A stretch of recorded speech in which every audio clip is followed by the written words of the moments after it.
যে আপনি একটা এমপির গোলামি করেন, আপনার কোনো স্বতন্ত্র আছে কি? আপনার এই যে ড্রেস আছে, ড্রেসের কোনো মূল্য নাই, কারণ আপনার ব্যক্তিত্ব নাই। আমরা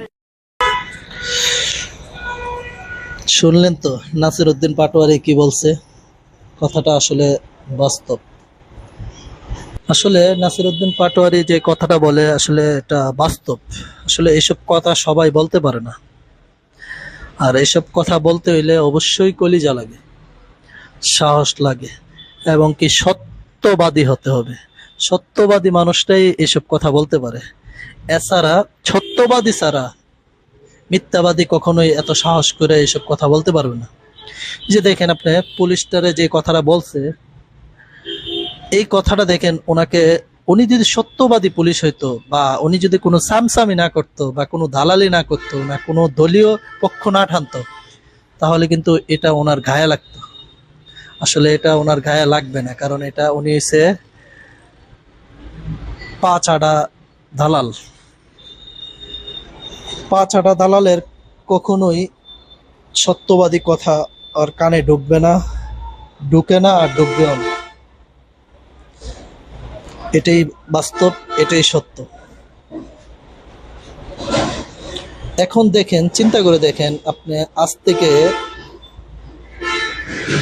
3 থেকে 4 বছর বা 2 থেকে 2.5 বছর শেখ হাসিনার আমলে যেমন ছিল, পুলিশ দলীয়ভাবে যেরকম দালালি করছে, এখন হুবহু সেম দলীয়ভাবে দালালি শুরু করছে। আসলে আপনি সিলেটের যে ঘটনাটা ঘটছে দেখেন, এটাতে কিন্তু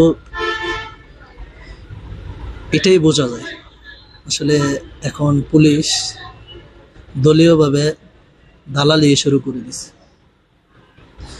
যাই হোক, শেখ হাসিনা 17 বছর দেশ চালাই গেছে, 17 বছর মানুষের উপরে জুলুম করছে, মানুষের উপরে অত্যাচার করছে।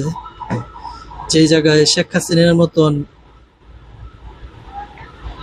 লোক টিকতে পারে নাই, আর বিএনপি তো শুক্রে আষ্ট দিন, অতি শীঘ্রই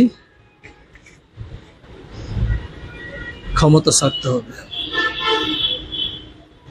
সেটাই আমরা ওনাদের বক্তব্য, ওনাদের কথাবার্তা, ওনাদের যে পরিমাণ মানুষের উপরে অত্যাচার বা চাঁদাবাজি শুরু করছে, মনে হয় না বেশি দিন টিকবে।